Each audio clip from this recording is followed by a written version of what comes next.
Donc, pourquoi les mille et une nuits? Parce que c'est une facette très importante de la civilisation arabe. C'est le miroir sur lequel s'est projeté l'utopie d'une certaine civilisation arabo-musulmane au Xe siècle, autour du Xe siècle, assez xénophile d'ailleurs de certaine manière, c'est qu'aimant l'étranger et frayant avec lui de manière tout à fait pacifique. C'est-à-dire que l'islam est capable de parler aux Chinois, aux Indiens, aux Persans, qui étaient déjà musulmans à l'époque, mais juste le vernis, mais également aux Byzantins, aux chrétiens, aux juifs, qui vivaient donc au sein de la société musulmane. Et puis par les voyages, on se rend compte que l'islam était à la table du monde. Il n'était pas plus important que les autres, mais surtout il n'était pas moins important que les autres. Il était à la table du monde, et ma foi, quand l'islam se sent à l'aise dans son espace, dans son territoire, je le trouve assez sympathique. Et de ce point de vue-là, les mille et une nuits nous en apprennent des choses magnifiques. Le savoir-vivre, la richesse intellectuelle des protagonistes, les débats philosophiques, les débats religieux, les controverses, tous ces exercices de l'esprit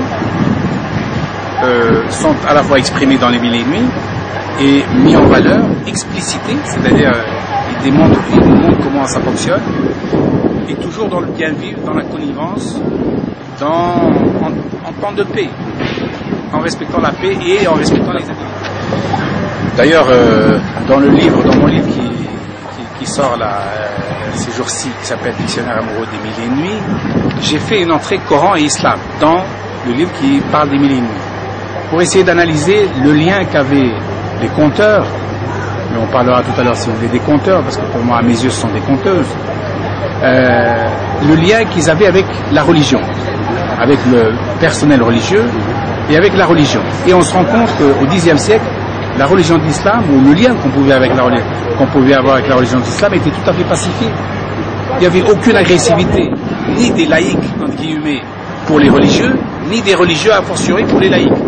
Et tout ce beau monde, c'est-à-dire que juifs, chrétiens, musulmans, laïcs, athées, persans, mazdéens, hindouistes, peut-être brahmanes, peut-être en fait de toute obédience, de toute confession, vivaient en paix à Bagdad et au Caire et à Damas. Et donc dans ce triangle-là, il y a donc une humanité agissante, extrêmement riche, extrêmement nuancée, extrêmement féconde, mais en même temps extrêmement pacifique. Moi je considère que les mille et une nuits sont une création féminine. Je vais même plus loin. C'est-à-dire que tous les chercheurs jusqu'à maintenant prétendent que les mille et une nuits sont une création masculine et anonyme. Moi je pense que c'est largement anonyme en effet, parce qu'il n'y a pas un seul créateur des mille et une nuits, puisque objectivement c'est pas possible, puisque les mille et une nuits sont nés sur pratiquement 2 siècles. Donc je vois pas comment il y aurait un seul auteur. Mais en même temps, moi je dis que c'est une création féminine, mais largement. Parce que la psychologie à l'intérieur des nuits, quand on l'étudie, quand on comprend les mécanismes et l'évolution des personnages, on se rend compte qu'un homme ne peut pas faire ça. C'est pas possible. Ça ne procède pas d'une psychologie masculine. Et même le type de narration, les problématiques, les thèmes choisis par les narrateurs, en l'occurrence des narratrices, sont des thèmes qui sont cohérents avec le sujet féminin, avec l'être féminin. L'être féminin en société, l'être féminin brimé. On parle beaucoup de libération, on parle beaucoup d'affranchissement, on parle de la situation de la femme au Xe siècle, donc autour des Abbassides, autour du palais abbasside. Et quand vous me dites c'est un combat féministe qui ressemble à celui des féministes d'aujourd'hui, féministes modernes. Pas il ressemble, mais je veux dire, c'était le précurseur quelque part. Oui, non, plus que précurseur, moi je trouve qu'il était déjà moderne au Xe siècle. C'est que c'est toute ma thèse. C'est que ma thèse à moi vise à dire que l'islam des Lumières est né au XIe siècle. XIe siècle de Jésus-Christ, après Jésus-Christ. Donc, il avait toutes les coordonnées d'un islam fondée sur les Lumières, c'est-à-dire sur la notion de progrès, sur la notion de démocratie relative, sur la notion de partage des rôles, sur l'identité des protagonistes. Enfin, tout était là, tout était en place autour du XIe siècle. Et les milléniaux, c'est vraiment 10e, 11e, 12e siècle. Donc pour moi, la femme était déjà moderne. Enfin, pour autant qu'on puisse parler de modernité, c'était son monde. Et elle était active dans ce monde-là.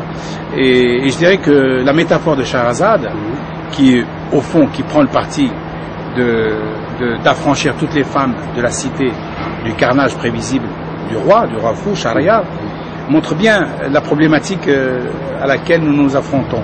C'est-à-dire que nous sommes dans un monde arabe qui est déjà installé sur des bases rituelles très précises. La charia est déjà codifiée et il ne restait plus que mettre en application et en harmonie tout ça. Et nous sommes dans le palais de Shahryar, un roi fou qui décide de trucider toutes les jeunes femmes vierges après les avoir épousées. Donc nous sommes dans ces situations un peu paradoxales où c'est le roi lui-même qui tue en quelque sorte sa nation, son peuple, là en l'occurrence à travers les femmes, et même le germe que ces femmes-là puissent produire par la suite. Donc cette situation est tout à fait unique, et on me dit c'est peut-être d'origine perse, d'origine indienne. Non, si c'était perse, si c'était indien, ça aurait été raconté en indien, en persan ou en hindi. C'est-à-dire, pourquoi voulez-vous que les contes des mille et une nuits, racontés en arabe depuis des siècles, tout d'un coup deviennent des contes persans, indo-persans, alors que ça n'est pas connu en Inde et ça n'est même pas connu en Perse. Les seules choses qu'on a qui prouvent que ce sont des contes persans éventuellement, ou à l'origine des contes indo-persans, c'est les noms. Shahryar, Shahzaman, Shahrazad, tout ça c'est des prénoms persans. Mais il ne faut pas oublier qu'au Xe siècle c'était déjà c'était déjà des chiites à Bagdad. La dynastie abbasside, un mélange. La dynastie abbasside est une dynastie chiite, on le veut ou non. Je veux dire, tous les grands savants, c'est des savants persans, tous les grands prosateurs, c'est des prosateurs persans. Donc il y a forcément une influence, mais chiite, arabe, parlant arabe. Aujourd'hui encore, en Iran, il y a encore une minorité de chiites qui parlent arabe et une minorité de sunnites, ce que beaucoup de gens ne savent pas, qui habitent en Iran en tant que minorité sunnite iranienne. Les sunnites iraniens. Donc c'est un peu dans le même genre. C'est une sous-culture de l'islam qui est montée de toutes pièces ici, est montée en épingle et ça devient la culture. C'est-à-dire que maintenant il faut se positionner pour ou contre la burqa comme si c'est un théorème philosophique. Non, d'ailleurs vous ne m'avez pas vu très très rarement parlant de la burqa durant ces derniers mois parce que j'ai estimé que c'était de la sous-culture et on voulait nous faire vendre un produit qui n'est pas de notre culture, de notre niveau, on va dire. La burqa, c'est un vêtement traditionnel, un vêtement ethnique, clanique même, d'Afghanistan, du Pakistan, qu'il y reste là-bas, Je veux dire, moi ici, à la limite ici en France et en Algérie et dans le Maghreb, on ne doit pas se sentir concerné par cette histoire. C'est un vêtement national. Il est national, il ne faut pas en faire un vêtement religieux. Et le fait de légiférer, comment c'est encore une autre absurdité. Je veux dire, ici on légifère sur des trucs extrêmement minoritaires, qui ne gênent personne, au fond qui ne gênent personne, strictement personne. La burqa, il a fallu la nommer pour que les gens regardent l'intérieur. 600 femmes au départ. Après ils ont trouvé que c'était dérisoire de faire une loi sur 600 femmes. Ils ont porté le chiffre à 1800, après 2000. Quand la commission a commencé à siéger, le chiffre maintenant, il est maintenant 3600. Attendez, 3000, j'ai pas de chiffre on va pas tarder pour avoir 5000 et puis 10 000. Non, c'est pas sérieux. Non, ce que je veux dire, c'est que c'est un faux débat, fausse législation. On légifère sur, mettons 5000 femmes, sur 5 millions d'individus quand même, d'origine musulmane, 5000 femmes. Eh bien, pourquoi ne pas légiférer sur d'autres massacres collectifs, par exemple sur le capital, sur un certain nombre de trucs, ces trucs de cotation, là, machin, qui bousillent des pays entiers. Je veux dire, il n'y a pas de loi. Et ils vous font une loi et 6 mois de débat. C'est un alibi avant de parler. Bien sûr que c'est un alibi. Ça va de soi. C'est pour ça que je n'ai pas pris la parole là-dessus. En tout cas, même, à la limite même, ça ne m'intéresse même pas. Qu'on lise ce livre, vous verrez. Il y a la réponse à tous nos sujets existentiels d'aujourd'hui. Tous nos sujets. pas seulement la burqa, mais toute la place de la religion, la place de la violence au nom de la religion, la place de la violence politique, la place de la souveraineté, de la légitimité du souverain. Est-ce que le souverain est légitime quand il est au sommet de l'État? Toutes ces réponses-là sont dans le livre, parce qu'elles sont dans les Mille et une nuits. Et parce que les Mille et une nuits, c'est un livre, c'est le livre des livres en quelque sorte. C'est un livre complexe, un livre riche, d'une richesse inouïe, qui a traité tous les sujets sans aucun tabou, y compris la sexualité. Donc attendez, lisez le livre et que les gens le lisent et qu'eux-mêmes en tirent le meilleur parti. Vous verrez qu'ils seront surpris par la modernité du propos, par la manière de régler les problèmes et la manière dont il parle à l'intérieur du livre de la religion et de la politique et de tous ces sujets-là. Il n'y a aucun tabou. Actuellement, il y a une polémique qui enfle énormément en Égypte sur l'interdiction des Mille et une nuits. Donc, soi-disant, il y a une nouvelle édition en arabe qui vient d'être mise sur le marché. Et puis, il y a des religieux, des islamistes, des frères musulmans, toutes sortes d'obédiences, de petits groupuscules, qui s'agitent et qui veulent interdire la nouvelle édition des Mille et une nuits, soi-disant, comme c'est toujours le cas, ça porte préjudice à la morale des jeunes. Là, moi, si les intellectuels égyptiens et les intellectuels arabes ne réagissent pas à ce sujet-là, là, ils seraient vraiment condamnés et condamnables. Ils seraient condamnables du fait de ne pas réagir. Parce que c'est une usurpation d'autorité. Je crois que les islamistes n'ont aucun droit à légiférer sur le fait d'interdire ou de ne pas interdire la publication des Mille et une nuits. Pour une raison simple, c'est que les Mille et une nuits existent en arabe depuis 10 siècles, avant même la naissance du mouvement des frères musulmans qui date d'un siècle, dont on va fêter d'ailleurs, commémorer en fait la naissance dans quelques années seulement, dans 20 ans, dans moins de 20 ans. Donc, je prétends que là, aujourd'hui, il y a urgence et il faudrait que tous les intellectuels modérés, les intellectuels républicains, les citoyens, les lettrés, les gens qui respectent le savoir, les gens qui le propagent, qui le cultivent, qui le créent, tous ces gens-là ripostent et résistent à la dépersonnalisation de l'âme arabe, de l'être arabe, au nom de calculs politiciens localisés à l'Égypte. En réalité, pourquoi j'ai fait ce travail? Et pourquoi chaque fois je fais des livres? Tous les ans je fais un livre depuis 30 ans. Parce que j'estime que d'abord c'est notre devoir, c'est notre passion. C'est notre passion. Parce que moi je suis passionné par ce que je fais. J'ai mis 10 années de ma vie, j'ai dû utiliser 10 années de ma vie au début de ma carrière à faire ce travail sans être payé, sans rien recevoir en contrepartie. Et même aujourd'hui, je suis en position de dire que je peux écrire et faire des livres pour lesquels je ne serai jamais payé. C'est pas le but. Mon but est que, 1, c'est ma passion, 2, c'est mon gagne-pain, 3, ça devient une urgence, une nécessité de se battre au quotidien, et pas attendre que les débats, se complexifient, etc. Et donc, j'ai fait ce travail pour dire que le monde arabe n'est pas aussi archaïque et aussi anachronique qu'on le dit. Toutes les descriptions que je lis depuis des années et des années et des années sur le monde arabe et sur l'islam essayent de nous faire passer du 21e siècle dans lequel nous vivons quotidiennement au 6e, 7e, 8e siècle, 7e, 8e siècle, des siècles dans lesquels nous ne vivons plus. Nous ne vivons plus.